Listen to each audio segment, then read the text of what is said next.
My name is Russell Pearson. I am a therapist here. I have currently my CSW and my ASUDC. And so my story is a little unique or maybe different than others. I guess growing up in a small community, I came from a really good family. I had a good childhood. I wasn't exposed to drugs or alcohol. I had every opportunity to be successful. I didn't really get in a lot of trouble growing up. And after graduating high school, I decided to join the military. And so out of high school, I left 3 months after graduating and served in the U.S. Army. I served in Germany and was actually stationed on the Berlin Wall when that became free. So it's kind of a unique thing. I came home and decided I wanted to use the college fund that I had joined the military for. And shortly after I had gotten home and honorably discharged, I received a letter in the mail saying, you have 24 hours to report for active duty to support Operation Desert Storm in Iraq. And so 24 hours from receiving that letter, I had packed my things and off I went. To help support that. So I like to share that part of my story because I support the men and women who wear the uniform and I'm passionate about the veteran population, and it's a big part of why I chose to get into this, to help serve that population that struggle with homelessness, mental health, addiction. And so, that part of my life was over, and I ended up getting a good job at Kennecott, Utah Copper, and I spent about 16 years out there working, and it was a good career. The problem was, through the course of my life, I decided to make some poor choices. I became a liar, a cheater, a manipulator, all of those things. So on paper, my life looked really good, but the truth was I wasn't a good person. And eventually that would catch up to me. So kind of fast forward through things, I ended up losing that job because of my addiction. Had got into drugs, and kind of the next decade of my life was in and out of jail, prison, experiencing homelessness, and just really making a lot of poor choices.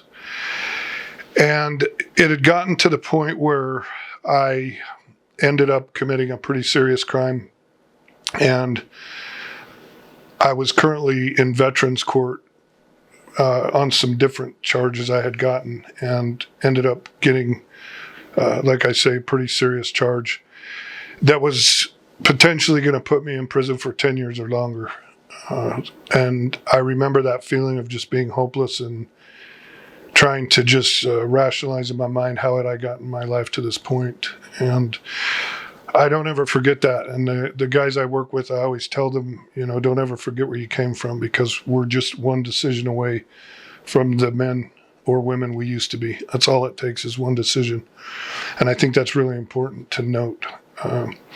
But anyway, call it whatever you want, fate, God, I don't know. I was given an opportunity to write a letter to the Other Side Academy, which is a therapeutic community program in Salt Lake City, 2.5-year program, very difficult program. The Other Side Academy is a little different than the clinical world because they do not take people with mental health diagnosis or taking psychoactive medication, because it's peer driven. It's based off of people who have gone through the program, and it's based on accountability and behavioral change. So the judge, I'll never forget the day he sentenced me, when I stood up and pled into my charges. He said, it's under my better judgment that I'm going to agree to let you go to this place. But the only reason I'm going to agree to this is because I know you're going to screw this up, and then you're going to go do some serious time. And I think that was the first moment that it really hit me at the position I had put myself in. And in my mind, I just couldn't imagine doing that much time. It's really hard to picture that. And so I thought, this is my opportunity. This is my chance to change my life. And so at the Other Side Academy, it's a really intense, tough program. And what I learned there was who I was when I got there and how to change those behaviors. And so after 2 years, I graduated the program and had beaten a prison sentence. And then I asked to stay an additional year, a third year, because I like who I was becoming. And it meant something to me like an insurance policy. What's another year? That was a big moment for me in my life, a really changing factor, because for the first time in a long time, I did something because I wanted to, because it was the right thing to do, asking to stay that third year. And I got more out of that third year than the first two, because I did it because I wanted to, and I wanted to give back. And there were several moments during that really changed my life, but a lot of people ask me when I share my story, what was my aha moment that made me want to change my life? And to make a long story short, one day some of the staff had asked some of the students that were around the house to get up and share with them who had influenced them, name someone that had made an impact. And that particular day, I had several students stand up and call my name, which rarely happened. Usually a name would get called once or twice, and I had quite a few. And that's really when my life changed. I realized the responsibility that I had taken to telling people I really want to change my life, and the influence that I had with these people in sharing my experiences and the connections I was making, and my ability to help them and influence them to do the right things. And that was really my aha moment in my life, when I knew this is what I want to do with my life. I want to live it out helping people rather than taking from them and hurting them. And that's when things really changed for me. So, after about 3 years at the academy, I felt like I had got what I needed. I'd learned what I'd learned, and I was ready to go out and kind of, reinvent my life. Being a veteran, I'm very blessed. I'm a service-connected veteran, and so I was able to use benefits from the VA to pay for my education. Once again, another blessing.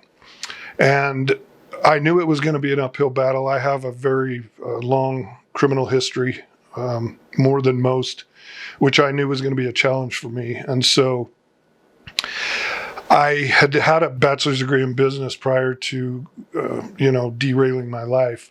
And so when I registered at the University of Utah, I registered as a second-time bachelor's student, which shaved off some of the time. Of course, when I applied for the bachelor's program, the master's program, I was denied because of my background. And I knew I was going to face these kind of obstacles. I was able to overcome that with a lot of support and faculty from the University of Utah who believe in me, and I still have close relationships with to this day that support me. And so, I was able to do the bachelor's degree. At the same time I did the bachelor's degree, I did the substance use program. So I do have an NAT-SU license as well. And when I graduated with the bachelor's in the SUDSI, I applied for the advanced standing master's program, which is, you're doing it in 3 semesters versus 2 years. It's really difficult. You're taking 6 courses per semester to get it done in the year. And I was able to get accepted into that, and also, had to plead my case to the school because of my background. Not that it matters, but I graduated with a 4.0, which is a really big deal to me because, once again, it showed that I really cared and put some effort into something that mattered to me. When I graduated with the master's degree and of course the substance use license, DOPL has been a real challenge for me with my background and the amount of felonies I have on my record to overcome that. So, I think I scanned over 300 pages to them to work towards getting my license, and then I had to meet with a committee for both the SUDSI and the CSW license, and that was a challenge in itself as well. And so, all of these degrees on the wall and all of that stuff are really not what's important to me. What's important to me is if you want to reinvent your life, it's possible. I'm living proof of that, and my hope is that it inspires others who have a similar background as to mine, that you can go on and reinvent your life and be whoever you want to be. And I just refuse to check that box as being a felon. And I've been able to overcome that, and I hope that will inspire others to follow my footsteps. That's something I'm also really proud of. I currently get to work with a couple of students for the University of Utah as an ambassador to the social work program, potential students coming in that have criminal backgrounds. One of the questions they ask you, have you ever been convicted of a felony? And a lot of people steer away from even applying when they see that because they figure it's like anything else, renting or job, they're just going to turn you down. And my role is I get to work with them and show them how I did it and get to teach them and inspire them to show them that, yeah, you can go on and do this. So that's an important piece to me as well. I currently work at Valley Behavioral Health part-time in their forensics unit. So these are all people that are coming out of prison, jail, court-ordered, drug court, mental health court. And that's intensive level of care outpatient program. And I did my intern there when I started in my master's program and have just stayed there because I've built relationships with the clients and I love them. But I really found my home here, at NAT-SU and getting to work with the Native American culture. I'm very fascinated by it, the traditions, and I love the people. I feel like this organization is more like a family, and I have a lot of good support. And where I'm under supervision to working towards getting my LCSW, I've never not felt supported, and I'm challenged here to learn new things. And so my role as a therapist, I guess, is a little different than some, being the veteran piece and immersing myself in understanding the therapeutic community model very well, and now clinically educating myself. Is a lot of times a TC model will kind of question a clinical model, and a clinical model will do the same.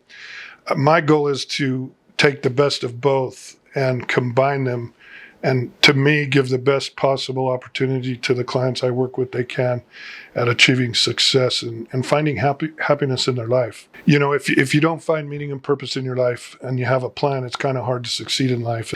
I feel like I have a lot of really good lived experience, and I'm able to build real connections with my clients and the ability to get their trust.